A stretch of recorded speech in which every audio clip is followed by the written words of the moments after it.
Welcome to this video. This is the Thermaltake case review, and it's just a standalone review, but in the other video I had to put all my components all inside this case to make sure that I can explain to you about airflow and cable management and what's good and what's not good, whether you should buy it and whether you should not. No point in me just talking about the case that I haven't built in, so at least you've seen that video first. I think you've seen that video first. Performance results are coming up as well, so that's going to be pretty interesting. But anyway, this is the Thermaltake C23 TG. Now TG stands for tempered glass, and T obviously stands for Thermaltake, and C23, I don't know, maybe 23 cases they make. I really don't know, but anyway, first off, we're going to talk about the top. So the top is a very glossy plastic feel to the top. Now it has got two USB 3s. Let me spin the case around like so. It's got two USB 3s, or 5 gigabits per second, two USB 2s. It's got a headphone jack, a microphone jack, both 3.5mm jack ends, RGB button, a reset button, and a power and off button. And on the back, also included a 120mm, and that's a Thermaltake fan included, which is pretty cool, pretty quiet as well. But you can only put 120 on the back there. You've got 7 expansion slots, so you put your graphics card in if you want 2 dual graphics cards, and then there's some holes so you put your power supply in. And underneath we have a filter for the power supply, and we don't have any more filters underneath the power supply. We've got some feet, and it's got some rubber stops as well. And that's to stop you're obviously scratching up your desk and everything like that. Filter's easy to take out and clean. Underneath as well, it's got a little air hole, but also used to pull the front off, which we're going to do in a second. But let's talk about the side. So the side has got 4 of these screws, and the 4 screws are metal, which is good. It shows that it's premium, and it's got rubber base, so it doesn't scratch the glass. And it also has, as I'm going to keep undoing these screws, it has a standoff where it holds the actual case glass. So let me get this off. So as you can see, the glass is still on there. Some cases don't have that, but that means that it's got a nice little standoff, and it's got rubber ends, and also included in the box you get 4 other rubber grommets in case you lose them. The glass is not so tinted, it's just enough for RGBs to reflect through, but it's dark enough if you don't really want to have RGBs as well. And it's got this rim of blackness around there, so it cuts off the edge and it looks nice. So I'm going to put the glass over here. So you got your box, and you get all your screws, your standoffs, your speaker screws, and you get caddies. We'll talk about the caddies later on. But you get all your screws and everything, and you don't get you get a little standoff, a little metal standoff where you place your power supply on top, and you've got this nice little shroud that kind of separates the power supply from the motherboard, but it's only very minimal. It's got to pass through some cables there. There's no grommets, but you can easily pass cables no problem through there. Standoffs is only enough for a normal size ATX motherboard. Other than I had a normal size ATX motherboard, had to had to get some more screws and obviously screw them in, which makes it more of a build, because that's the whole point, is start you off. The only thing they don't have on the standoffs is where you can place the motherboard right in the middle. It has its own standoff that's built into the case. It didn't have one of them. So basically, if you want to put your motherboard like this vertical orientation, it won't work. You have to have it flat down. But that's just another little thing that Thermaltake can easily sort out. On the front, you can put in a 240 or a 120, and a 120 there, and you can place a 240 at the top or a 120 at the top, like radiators and obviously fans. You've got brackets there for 3 SSDs, but you also got one on the back there as well, which we're going to talk about when we get to the back. You get a DC fan connector to go into the back, and it's got a pass through for where the EPS connector comes through, which is up here. And then you've got other cables where you can actually pass through for the fan headers as well. So if you're using DC or PWM, you can just pass it through there. You've got a world of grommet holes as well, and you've got nice little cable managements where you can tie the cables there if you want to, but we'll talk about cable management when we get to the side. And then anyway, you got like, if you've got not a modular power supply, but you have got a semi-modular power supply, or you just got a fully modular power supply, this is the case for you when it comes down to this, because the grommet hole is big enough that actually the cable's already stuck with the power supply, and it means it can pass through, and it passed through really nicely. As you can check by the build that I've done the other day, you can see that the cable's really nice. And I'll tell you what, the build only took me an hour and 15 minutes to build, but if I was filming it, because I was filming it with 2 cameras, it was longer, but I reckon it would have been done quicker, but it still turned out really well. Anyway, so we've got no airflow on this side here, we've got no airflow on this side here, but we do have airflow on the back, obviously for the exhaust of heat. We've got none on the top yet, and then we've got and we've got heat that can be exhausted on the side here, and obviously this is where your that's where your I/O shield goes on the back for your motherboard. Now I'm going to take these other thumb screws out. Now these thumb screws are okay, they're plastic with like a Phillips screw in there, but as you can see, I've taken out the rubber bit that should have been insulated into the case, but it's come out, so you just got to put that back in. I'll take off the side. The side is quite decent, or it's just like an all-one. It's got not much of a flex to it, and I'm really flexing it. It's got no sound dampening on the side there. Now let's talk about the back. We'll talk about cable management now.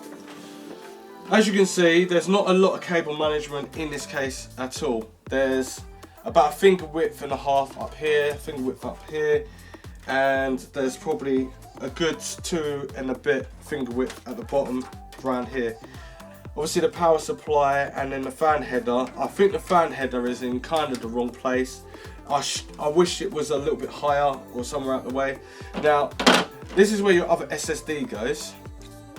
So you can put 3 SSDs in there, which means that more cable management is going to be taken up, because you've got to imagine that you've got to put your SATA cable and your power SATA cable and then your SATA cable to actually connect into the motherboard in there as well. Then if you've got mechanical hard drives, it's going to take up a lot more space, because these go right here. So as you can see, the space starts to get taken up with obviously the cable management. Now where this is portrayed and put at the bottom, I don't really like it, but I like that they've included it, because now you can connect all your fans and keep it kind of clean. But they should have moved it into a certain different place, but you can just drill and then obviously fit it into another place so it fits nicely. It's nice that it included the grommet, all the rubber grommets on here, and then all the cable connections or points, so you can have everything nice and tidy. And on the side here is another ventilation. So for styling and aesthetics, basically they could have made it so that it had all air holes going along the side, but they only done it from there and on this side as well. So they haven't really restricted the front. As you can see, the front is completely bland, but they've got an RGB TT at the front there, which looks nice. And then you've got an RGB here as well. RGB strip and RGB strip. But yeah, it looks aesthetically pleasing, I like it. And to get the front off, you just hold your fingers underneath and you pull real hard, but not too hard. It's quite tough, and then it reveals these expansion bays, and it's saying basically that you can get a DVD or a rewriter in the front there, or even a bit of water cooling. But there's no, not that I can see, there's no like bits that you can actually push out.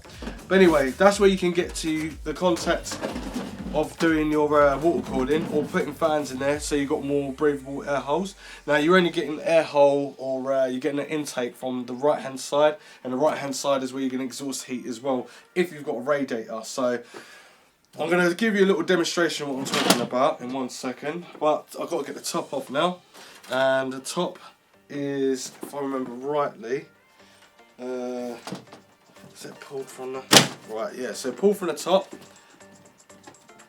But you've got to be careful, because the cables are connected, obviously.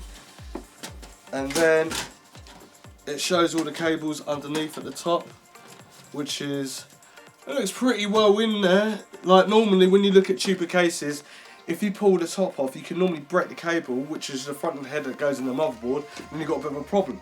But anyway, what I do like about this case is the fact that I can get a radiator and I can put it and position it in there, and it's not getting in the way of the EPS connector, nor is the fans. The fans that I was using is ID cooling, which are quite thick RGB fans. Now, putting it at the top of here, it gave me enough space that I could get the EPS connector in, even though EPS connectors are quite hard to get in. I got it in there with the fan connector, but it gave me more of a position because it pushes up the top. Then I could just screw down 4 screws and it was out the way and it was done. And then I've got this nice little bit here where I can get my hand through and stuff like so. But I like that. I think that's really quite cool. Now,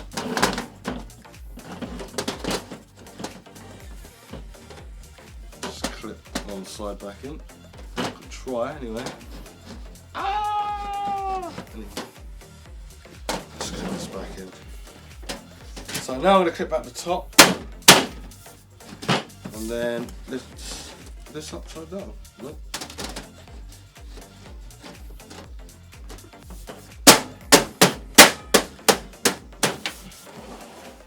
Right, so now I've clipped it all back on. Now, let's talk about the cable management. As you can see, there's not plenty of space, so you're going to have to work really hard to, like, obviously do your cable management really well.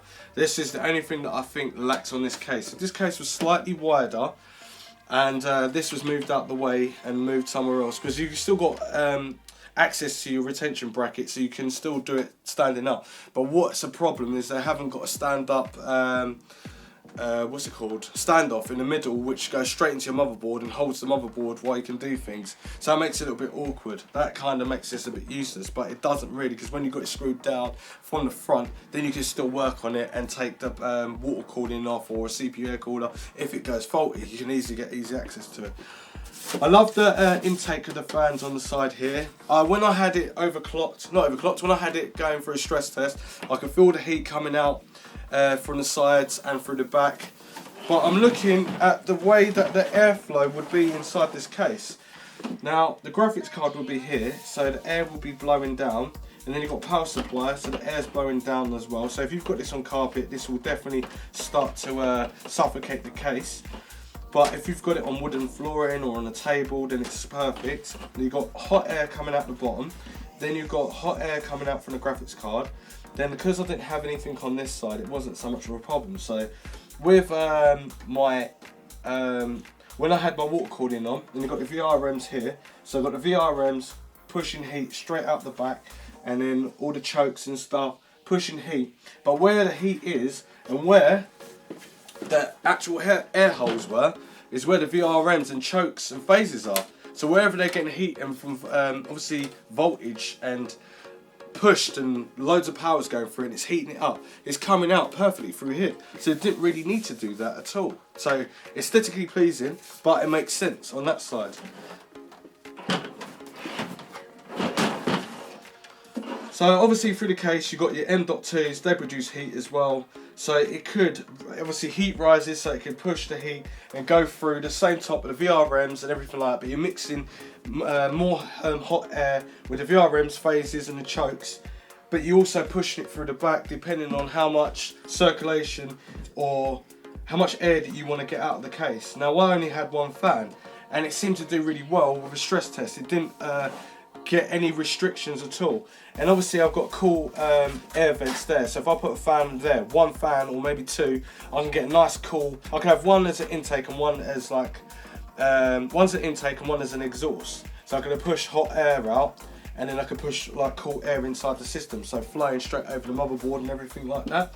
And that's what really kept it cool. But other than that, this case is like really, really nice. I like it. It's stylish. It's not too, it won't break the bank, and it's made, it's quite strong. You get tempered glass with it. That's not too dark. You know, in some cases it's so dark, you're like, oh, I can't even see. Like, I need to buy more RGBs just to obviously present the case a little bit more what's inside. You've got enough room for 2 graphics cards in there. You've got 4 ATX motherboards, mini ITX. You can use micro ATX in there as well. Or what else can you do with it? You can put normal size power supplies in there. You can have up to 4 SSDs in there. You can also have more mechanical drives in there, so you can use it as storage and stuff. And you can put more fans. So it's a pretty good case. Overall, I definitely give this case out of 10 probably a 7.5 because it's really quite sturdy. It looks nice and it's well thought of like the kind of the arrangement of the styling and stuff. But obviously the cable management could have been a little bit more thought of, a bit more better, because it's not enough cable management for this case. And when you're doing water cooling and you're using extra cables like to make your fans more tidy from the back, then you're going to get even more cables like such and such. This adds more just for like adding more fans in. This is for 5 and I only used like 3 inside there, and I needed one of these, and it shows that you can start to like pack out the back of the actual case itself. So you imagine all the cases as well, 24 pin cable is quite thick. That means you'd have to squeeze it down, and then you have to get all these other cables. So you've got the EPS connector, which is not very long, and then you'd have to, if it was long enough, it could go all the way down and up and then straight into the motherboard. But what it would be, it'd be going straight across the other cable, which would be a 24 pin, and then you have the VGA cables as well, and then eventually it starts to pack out, and then you have to flatten the case down. But overall, the case is quite alright. That's the only thing I need to change about it, but everything else looks really nice. So if you like this video, you know what to do, and I'll see you in the next one, because I should have the results, or the results might be first. I'm not too sure, but yes. See you next time. Thanks for watching.